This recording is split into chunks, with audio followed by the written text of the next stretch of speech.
Yo, it's your boy 2Gs and we're back on the channel. We're here at Glory the Nerds and we're talking that gangster shit, that nerd shit, that G shit. We're back with a classic, some requested, and I know you guys missed what we used to do back in the days when we used to do the Gangsta Azz 90s, the mainstream mix-up and the hitters. We're bringing that back and we're starting one with a classic, a banger. And if you a boxer, if you like that fighting, you like that rumbling shit, straight hands, but more if you like that grappling shit, you gonna fuck with this.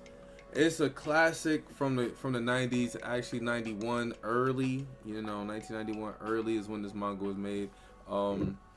We got it kind of late, obviously. Coming from Japan, we always get most of our anime late, but I'm glad we did get a chance to watch it. Now, this show that I'm about to bring up, the beginning, the most earliest iteration of the anime itself, came out in 1991. I was too young, I wasn't born yet.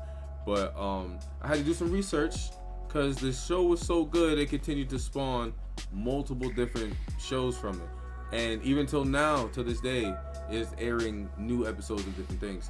So first of all, let's get it out the way. We're talking about Baki. Some of y'all might know him as Baki the Grappler, but this is one of the most. Put your mitts up. Put your hands up. It's all about boxing. This hands, show, feet, teeth, knees, tricks, sand, dirt. We fighting with whatever. Baki is a different type of show. All right, so back in 1991, it was actually an adaptation from a manga. The manga was written by Kisuke Itagaki. 1991 is when the manga came out, and actually is still currently running to this day. There are new chapters of manga being written for Baki itself. Me personally, I didn't keep up too much on it. I only know select few things that my boy Devo put me on about certain characters and shit. Shout out to Big Bro Devo. I know about Pickle. I know about Masamune, or I think that's his name, the samurai guy or stuff like that. But I didn't really pay too much attention to it. So I do want to get back on the train and read more Baki, but I just prefer to watch it. It's one of those shows that like the physicality is so important to see that it's not one of those things that you can like just read through. In my opinion, this is something that you're gonna want to watch. After the manga dropped in 1994, Baki the anime actually came out. So 1 year after your boy was born, but way too young to actually jump into this shit. But it fits the perfect criteria for Gangsta Azz 90s, you hear? The typical gist of this show, now we've been talking about Baki, what is Baki, who is Baki? Baki is our main character. And Baki is a 13-year-old boy. He is in the shadow of his father, who is, and we might as well just break into it like this, because there ain't no other way to start this show other than how Yujiro will start the show and kicking shit down in here. So first, before we talk about Baki, we gotta talk about Yujiro. So put on your black Air Forces. Tired of talking about him. Put on a ski mask, right? No. Put on a shiesty. That's not enough, right? Put on a Scully. That's not enough, right? And then get a fitted backwards. None of that is enough. That's how gully you get. That's how gully you get when you talk about Yujiro. I'm talking about he's not even the strongest man at this point. He's the world's strongest animal in the world of Baki. He's the world's strongest creature in the world of Baki. Basically, whoever created him needs to be evaluated or something. Like, I don't know why this create. Basically, why this man was there is nothing on par with him at all in this show. In the beginning of the things in Baki, there's nothing on par with him. This guy's a full-fledged demon, like in the beginning of the show. So here's how you get introduced to Yujiro, by the way. There's a helicopter about like 60 feet above a skyscraper, and the skyscraper's dumb tall still. And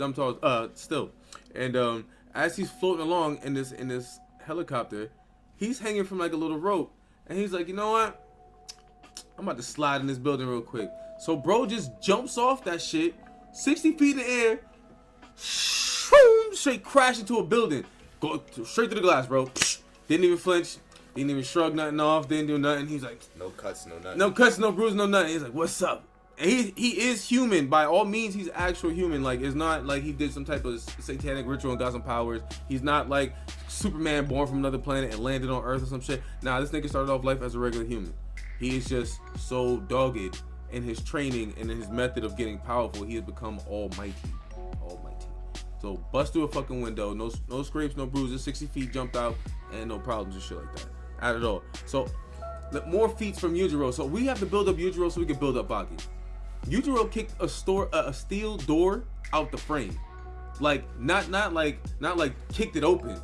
No temps. Literally, the whole frame of the door got kicked out. No temps. Just kicked it out slightly. No boot. But straight foot. Another one. Just let me get one more feat, y'all. One more feat, y'all. There was an active earthquake on its way to Yujiro's location, right? And you know how the seismic waves like would launch shit and shit like that, and seismic, and you know all that seismic shit, right? It was on its way to Yujiro. Yujiro sat there, looked at the ground for a second, hit one of these, said "Yang!" Hit the ground, stopped the earthquake. That shit stopped in its tracks. If you're not strong, like that's a different type of strong. That's a different type. You're shifting plates down there. Strong. Tectonic plates. Strong. That's Yujiro. That's Yujiro. You feel me?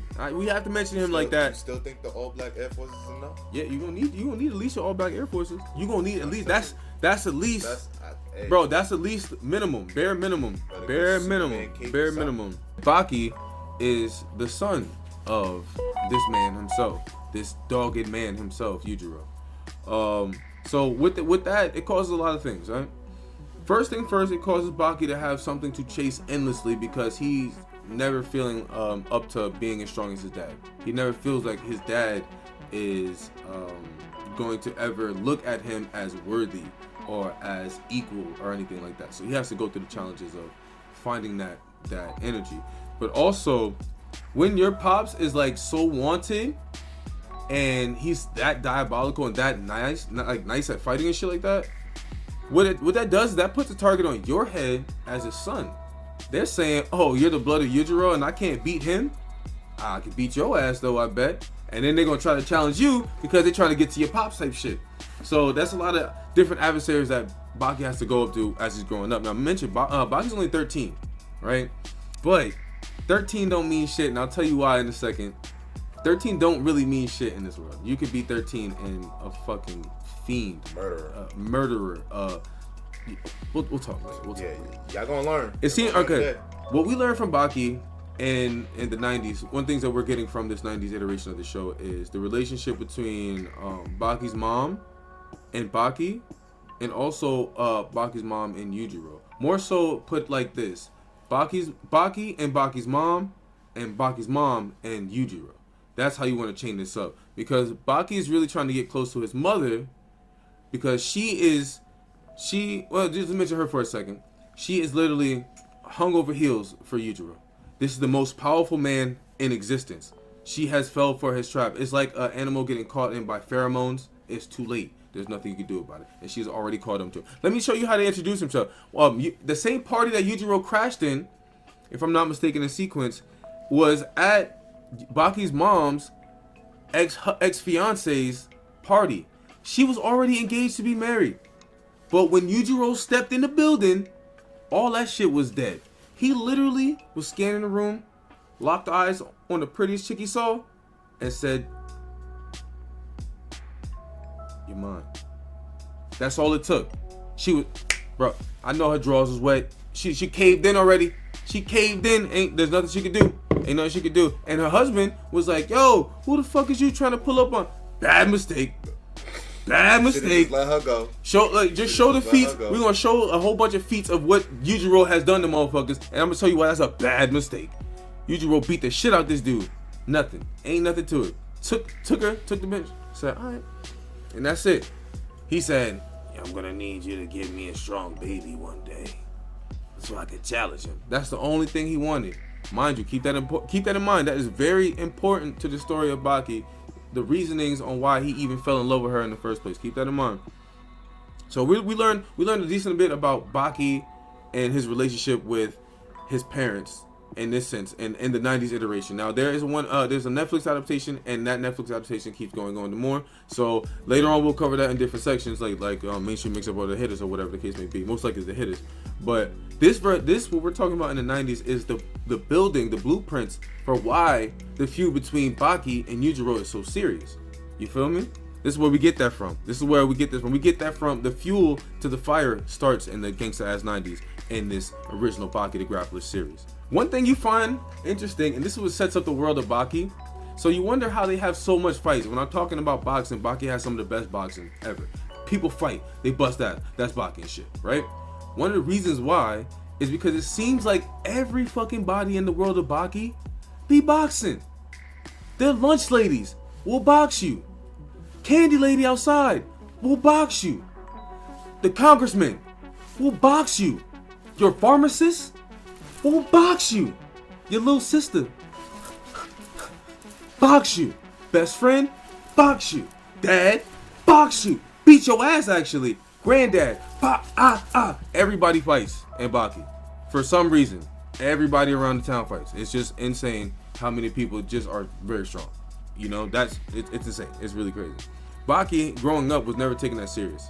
He was the type of fighter, because he was young, because he was naive, was never taken very serious, except from the very, very skilled fighters. Being at a young age, at 13, I was telling you earlier, at a young age, 13, Baki's very underestimated in his strength.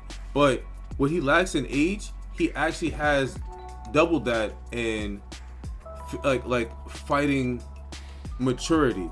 Like his ability to fight and handle himself in a match, as opposed to his age, they vary, like, are very vast difference. His mental fortitude as a fighter is leagues beyond his age, his actual age. You feel me? His capabilities are leagues above what you would think somebody of his age is. And also, because of the blood of Yujiro flowing in him, his body is a tank made for shit. He is literally built for this lifestyle. It just takes him to get the heart to actually use what he has. When it comes to this show, it's not just Baki. Remember I told you, everybody fights. Everybody boxes in this shit. There's another character, and this character is badass. I'm talking about, this kid his name is Hanayama. 15 years old. And I need to see a size comparison to Hanayama and everybody else when he first gets into the show. Hanayama's only 15 years old. Why is this guy like literally 8 feet tall, 300 plus, all muscle? Strong. This guy is way bigger than a regular dude. A regular dude. He's only 15, not regular kid, regular dude. This guy's huge, but not also huge. He's huge in status, in stature. He is he's the leader of a crime syndicate. Big, like Yakuza sort of style, like triad sort of style. They launder money. They get their money in, they get the money out. They do what they gotta do. They do favors. You know, they do all types of shit like that. That's the Yakuza mob style life that he lives. And he's only 15. And there's a lot of dynamics between different characters in Baki, because they all have different reasons to fight. They all fight for separate reasons. Like, Baki's fighting for, you know, to impress his father, but also to show people that he's not his father. You know, he's got his own parallels that he needs to go through. Hanayama is a very interesting character because he's strictly to the code about life. You feel me? I'm gonna do my business, get shit done, and shit has to be handled. Life is good, life is bad, but we gotta make sure we on each side faithfully. That's how he does. So he's a cold-blooded killer. He will kill whoever needs to kill right in front of you. But also, he would grab a rose, squeeze it until one rose water drop came, and just drop it. He dropped it on his mother as she was passing away and shit. That's clean as hell. So Hanayama, another cool character. We got another character. I don't want to spoil too much, but this guy named Jack Hammer. Well, they call him Jack Hammer, but his name is Jack Hammer, and y'all know why. If y'all understand the naming scheme, it'll be familiar to you. But this guy is insane. This guy, it's about fighting. This whole show is about fighting. It don't matter. You want to fight clean, or you want to fight dirty. They don't care about Baki. It's a 90's. And I always say this. I literally always say this about every 90's show. The 90's is so gritty when it comes to content and topics that they want to put out there.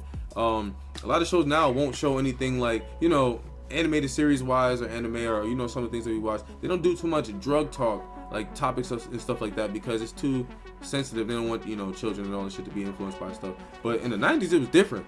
They had this one character, Jack Hammer. This nigga was using steroids. This nigga was using mad, but he was abusing. He abusing steroids. Like literally, grab a bottle of steroids and open that shit and just drink that shit. Literally eat it like candy. Type of body enhancements. But body enhancements, like extending your bones, spreading out your bones and shit like that. All types of shit. People in Baki do all kind of crazy shit. Like there's another guy. I forget his name. It's slipping off my head, but he's got like attachments in his body. Like basically a shotgun wrist, and he has like a mechanism in here that if he hits something, it literally blows up his wrist and does more damage to him.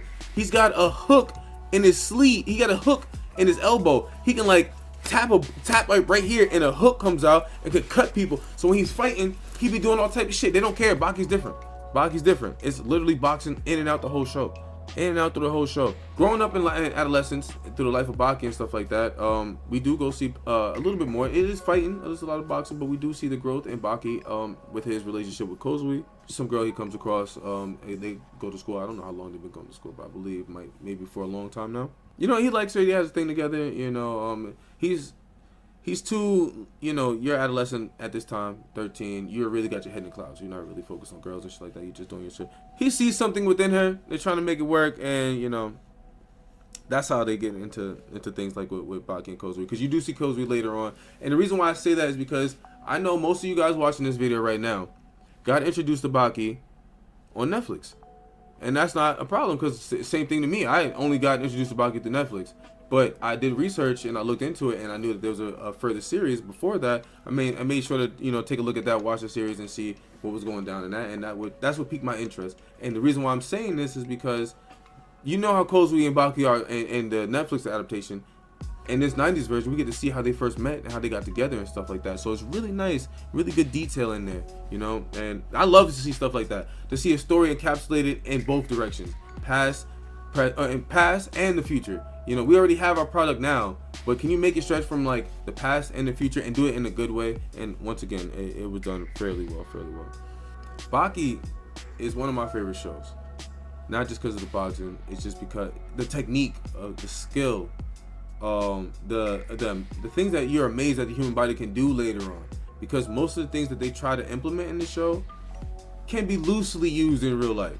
I say loosely. This is anime, y'all. Don't think you can just punch somebody in the chin and their whole head gonna fly off, bro. Don't work. Life don't work like that. But loosely, the techniques and shit are from real world places and stuff. Even when the body modification stuff, people do actually do that. You can actually grow taller by body modifying your bones and shit. You can actually do that shit. It's not impossible anymore. You live in a different type of world. The last thing that I want to give for y'all is Tekken 8 comes out. And Tekken 8 is supposed to be, at the time of recording, Tekken 8 is supposed to be coming out next year. And with any luck,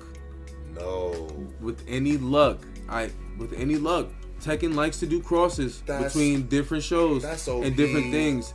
I want to see 3 characters. And you're gonna abuse them all.